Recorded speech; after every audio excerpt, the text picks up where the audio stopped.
Hey, this is Nick from Remedy667.com, the best place on the internet for horror-themed fonts and typefaces. This week is Horror Font Friday. And today, I've got another font. I think a couple weeks ago I did the Franken-Science Monster from a book. Hold on a second. Let me see. All right. So these recordings are these images. They're all coming from this Monster Mash book, which is by Mark Voger, and it's just got a lot of really cool imagery. Zachary and old 70s monsters, reels, board games, just all sorts of fun monster craze stuff that I don't have actual things of, but better reference than the internet a lot of times. So Boris Karloff and his friends. Now that I've already wasted like a minute and a half, let's get started. All right, so starting strong. We got an A, B, no C, but we got a D and an E and two Fs, which is pretty darn exciting. I think I went the second F.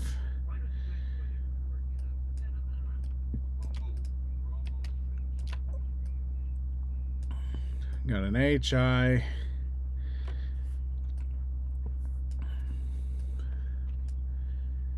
I like this O. I like this R. That S. And that's pretty much what we got. So let's get started with our alphabet. To do so, I don't know. So the actual reference image, which you can see in the thumbnail of the YouTube video, is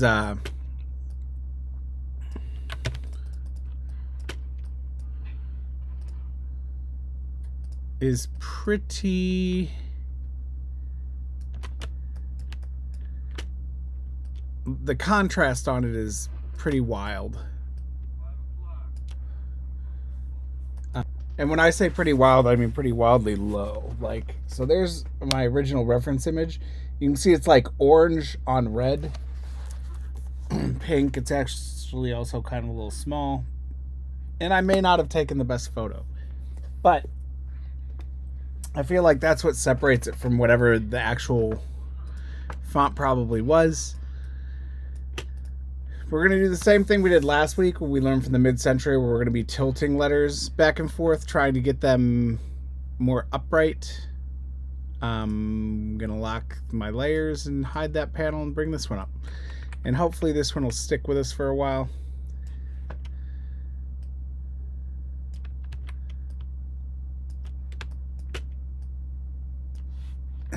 You can see some of these, they just need to tilt a little bit. The A.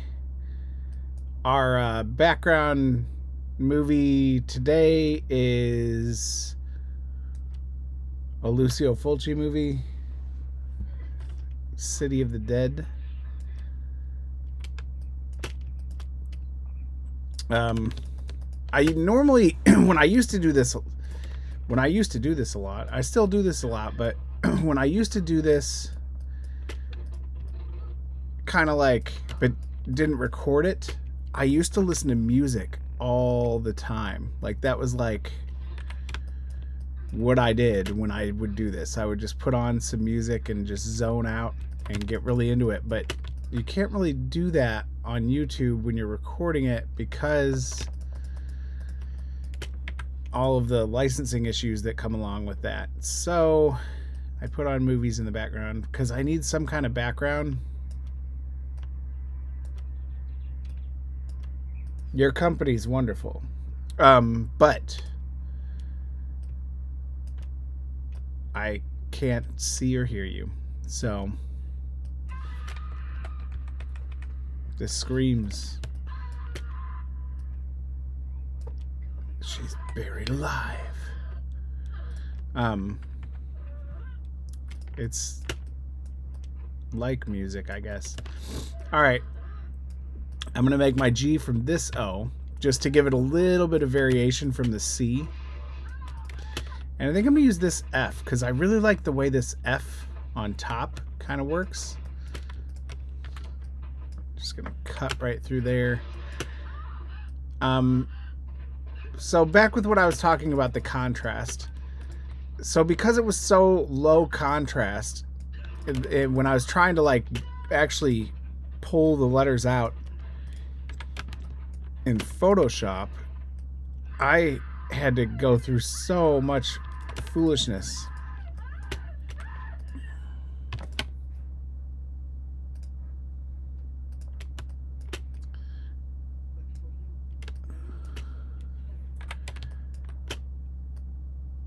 And by foolishness, I mean foolishness.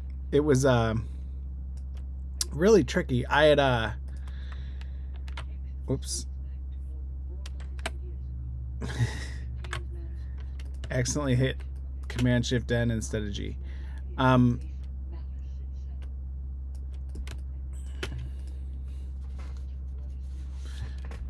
So the background kept coming out black also at the same time, and then when I could extract it, those halftones were just like little snakes all throughout it, which if you are familiar with my typefaces, sometimes I like that, sometimes I leave that.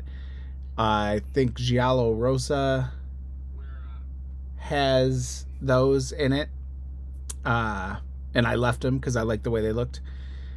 It also makes your font very large, which can be troublesome sometimes in Illustrator. But so what I did to bypass that was I essentially simplified the crap out of these characters because that H is coming from the smaller ones.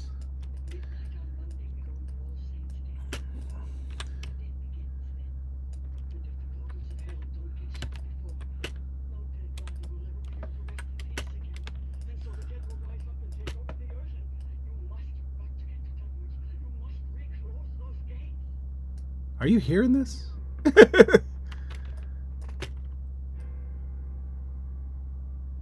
This is important information.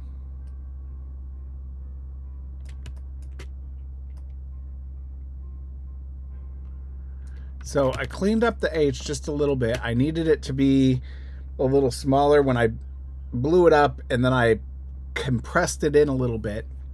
But as you can see, it's very, very smooth compared to a lot of the others. And that's because when you bring things into Illustrator and you use Live Trace, different sizes of letters are going to kind of get different amounts of points if you think about it. And it's not that it said, well, I'm going to give more or less points to the H. It's that the H was a smaller shape, and maybe it's assigning 30 points to every shape or something, but it just sees them different. I love that there's a guy named Bob in this movie too. Every Lucio Fulci movie, from when I first saw, I think it's called The House by the Cemetery.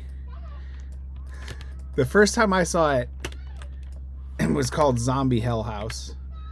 And I thought that movie was so good. I still think it's so good. I love that movie. The babysitter's always like, Bob, Bob. And his voice is so annoying. Delicious piece of cinema. We're going to use this for the P.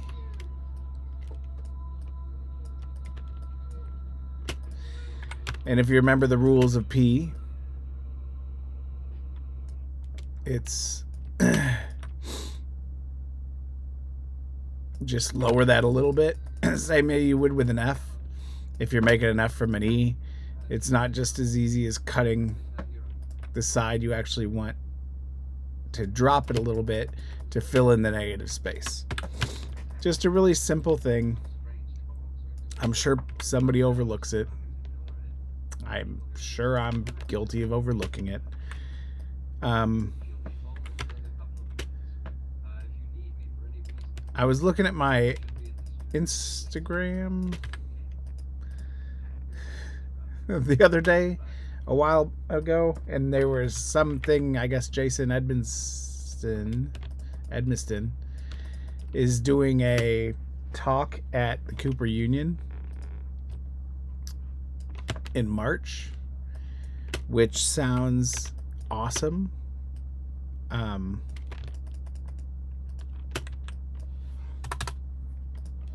I wish it were not just live. I have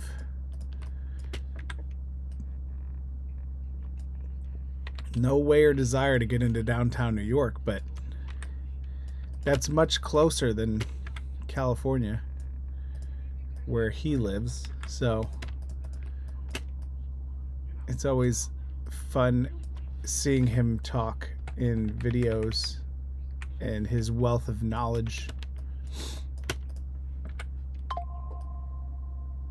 about letters. I was pretty stoked. I was pretty stoked when he first announced the Oh No book, because I had purchased a digital zine he did a couple years back about making letters. Kind of what we are doing here, except more just explaining making letters from scratch and kind of what's important, like talking about the negative space between this, the but and the B, like to make sure that that's well defined, and kind of how shapes should work. It's all very interesting. If you're into that sort of thing. If you're watching this video, you're probably into that sort of thing. So, that being said, I guess if you're in the New York area, that would be something awesome to check out, especially if you're kind of near the Cooper Union.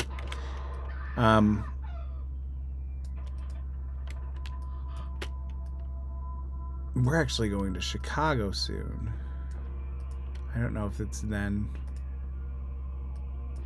or not. Anyway, sorry, ramble.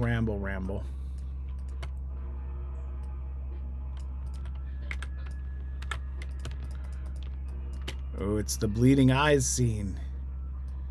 I'm sorry you're missing this. Oh, that's nice and gross. That guy looks like he's gonna shit his pants.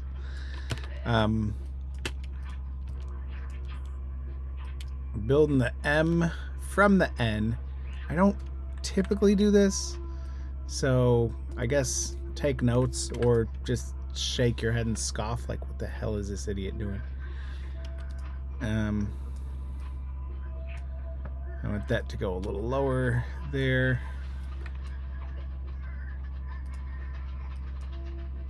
Are you hearing this?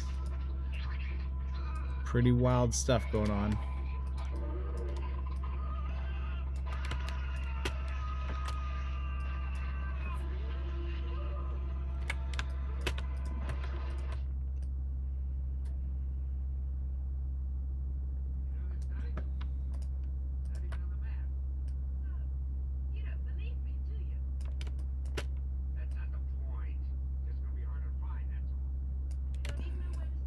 Makes you wonder, thinking about it, like,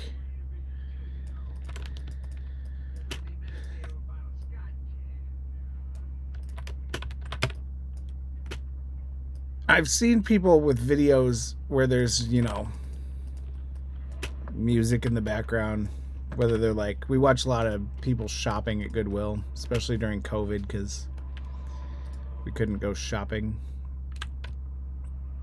But, you know, they have music in the back of their videos. And sometimes YouTube would catch it, and it's weird. But they don't seem to be catching my Fabio Frizzi soundtrack on my Lucio Fulci movie.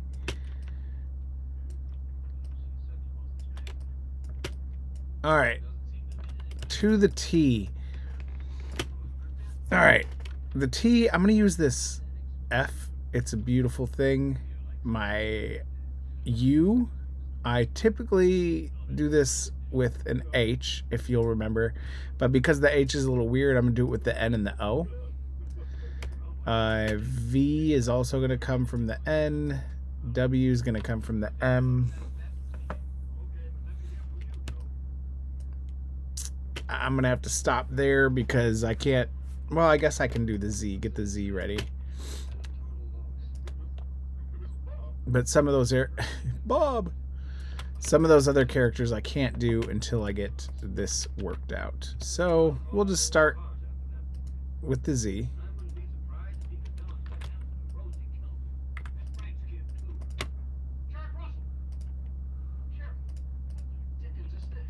What the dickens is this?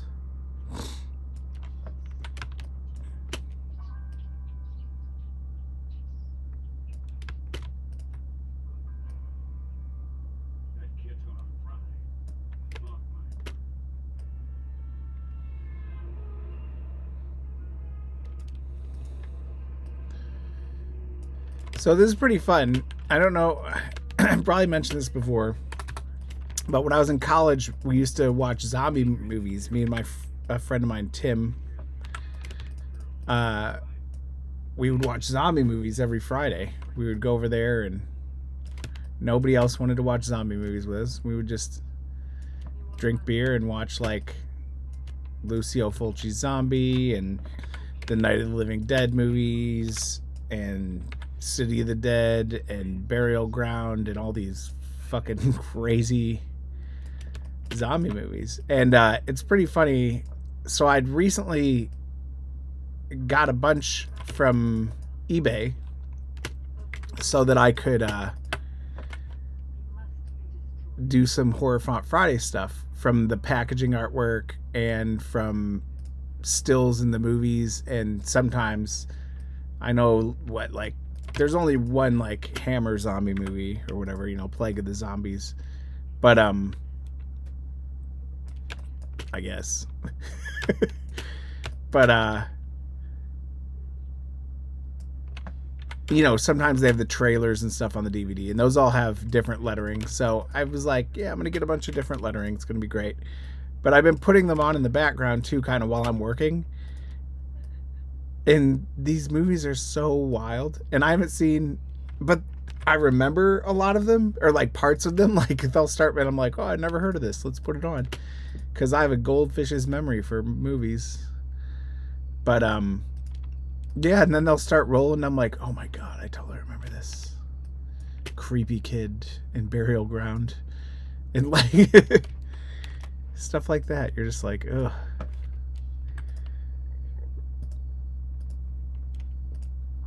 Can't be unseen.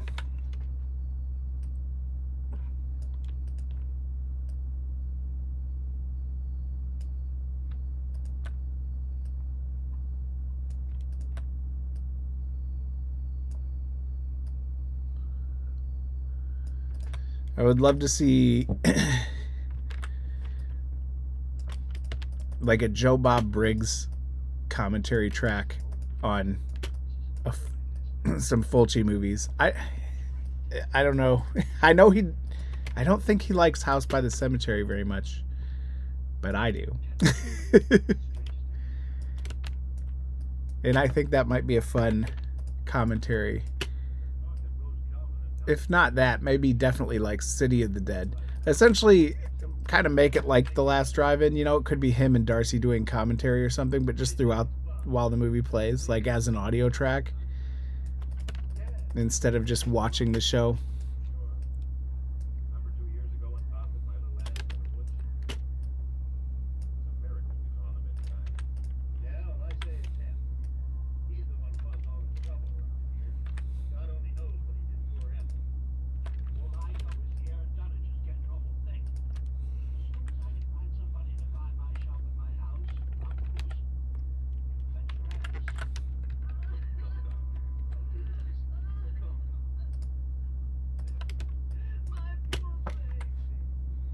My poor baby.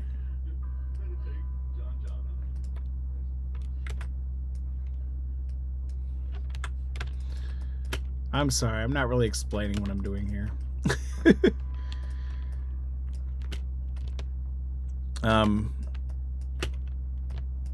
We're gonna do the XK the XK trick, which I think I learned from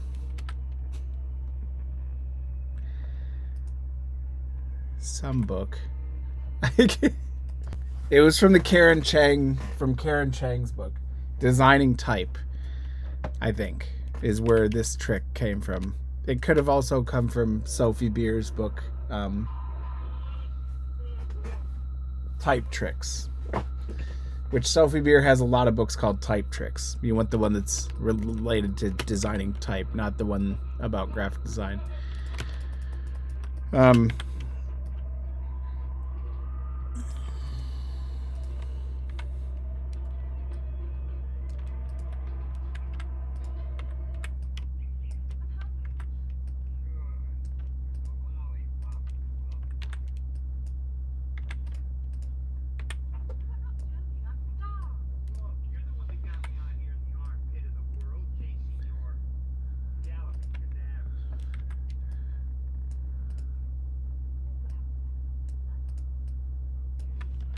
Group that.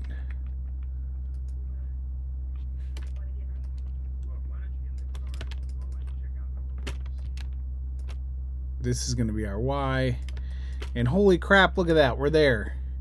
We did it in 22 minutes instead of 17 like I initially thought it was going to be. But remember, I talked for like a whole minute and a half. So that's got to count for something. 22 minutes in, and we are ready to start drawing numbers. If I often ever say the word numbers when I mean to say the word letters, or vice versa, I apologize. That is my failing adult brain for you.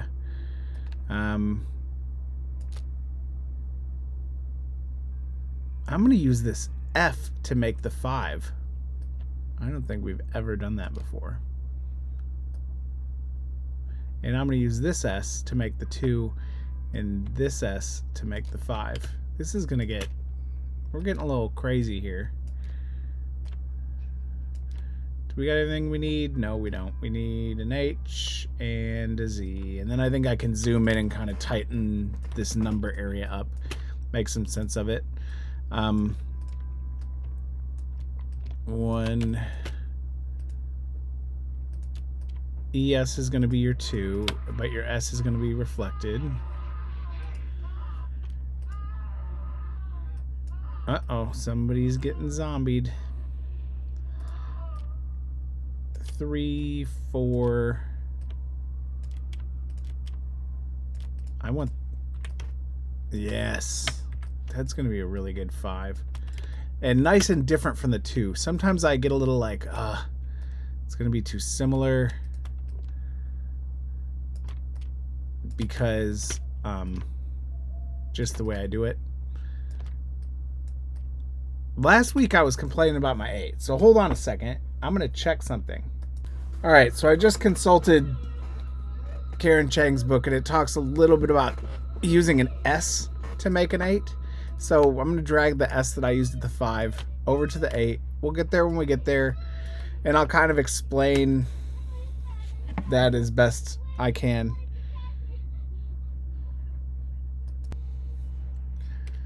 Alright, so, one of these days, I'm going to, like, have the focus and mindset to actually read a full type book.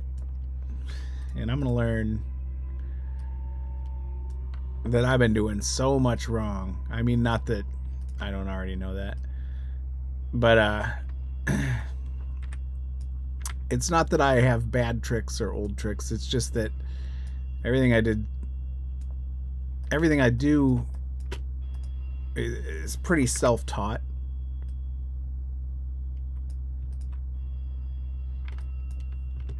So I just imagine that I have a lot of bad habits. I mean, kind of makes sense.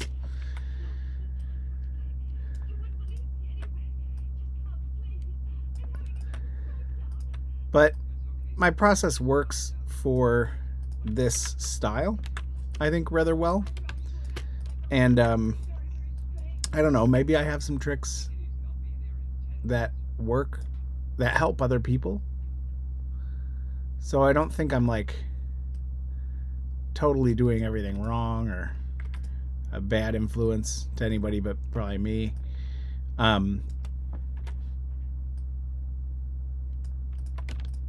But I definitely understand that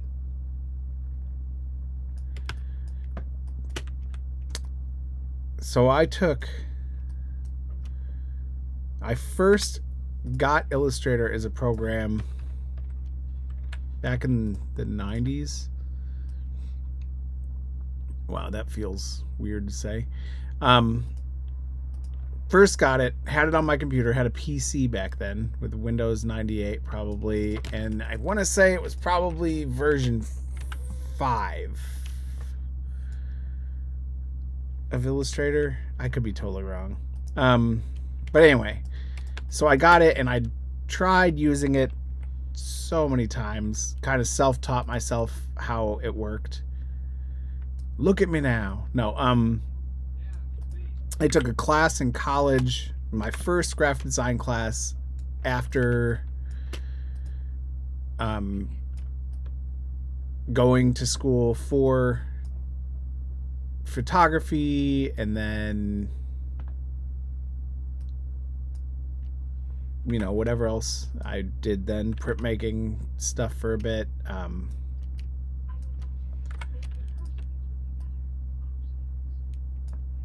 Anyway, sorry. So we took this class, and they were like, okay, so the prerequisite to this class is Illustrator. Is everybody good with that? And I'm like, like, I have it on my computer. I don't know. It was like, it wasn't intro to design, but we definitely had to do some stuff. And it was pretty interesting because, so I apparently knew enough about Illustrator to get by quite a bit in that class and get through that class and do good enough that they, you know, nobody was like, what are you doing? You didn't take this class first.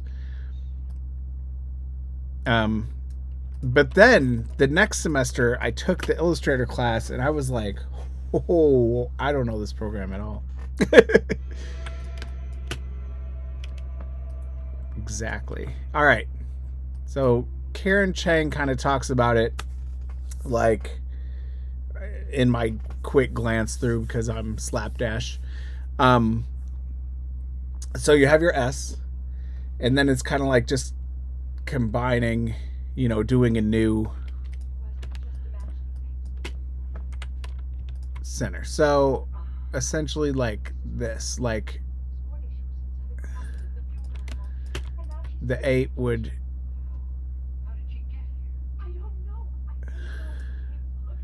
and maybe I didn't do this as much in the past because I was probably nervous about drawing some of these letters with the mouse. But I think now, because I do that so often,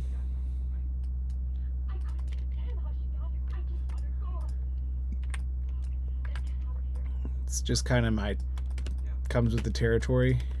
That needs to go. Actually, watch this.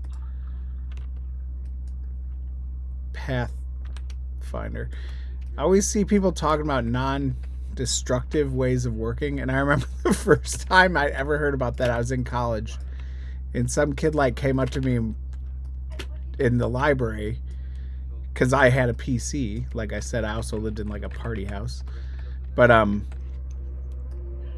so I was doing my homework in the library in their fancy licensed Photoshop, and this kid came up to me. He's like, why are you doing it like that? You should be doing it like this. It's non-destructive or whatever. And I was pretty much like, fuck off. Like, I don't know who you are. I mean, I knew who he was. He was in one of my classes, but I was just like, I've been doing it like this for years. Like, care to learn some new way. But now I work much more non-destructive, so, you know, eating my words. All right, same here. I'm gonna destructive that just so I can now have access to this as a piece. In glyphs, if I were doing this in glyphs instead of Illustrator, I could combine those as a group, do that, and uncombine it, I think. As I'm saying this, I'm like, can I? Anyway, sorry for wasting so much of your time. That is our lettering of Boris Karloff and his friends. Pretty fun stuff today. Let's take a look. We've got our full alphabet. The H is a little bit smoother than some of the other letters, but I think that works. The J looks good. I like the tightness of the K that actually came with it.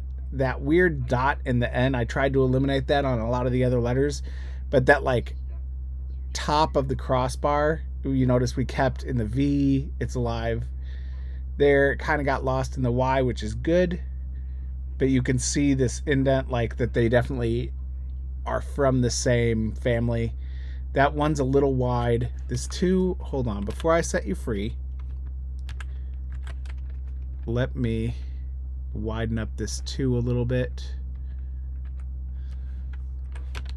because that just does not work right for me.